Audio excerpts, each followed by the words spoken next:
iho, maupo ka. Thank you po. Magandang hapon po. Magandang hapon naman.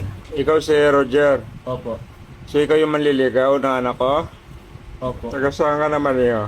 Taga Montalban po, Rizal. Saan sa Montalban? Sa San Isidro po. Ay, ganon.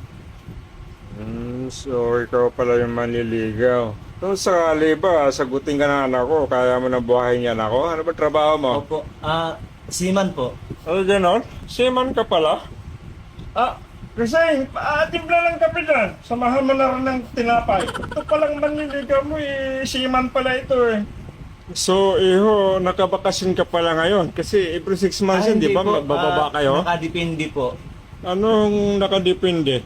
Kapag may buwan, hindi po kami papalaot kasi yung isda no nasa ilalim. So, ibig sabihin, mangingisda ka kaya sinasabi mong seaman ka? Kasi yung tinapay sa kape, cancel mo. Si manluloko pala rin. Walang iya ka naman talaga, iho.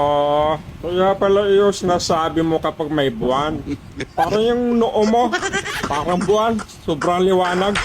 Nakakaway ka na. Kasi mo nasagutin to.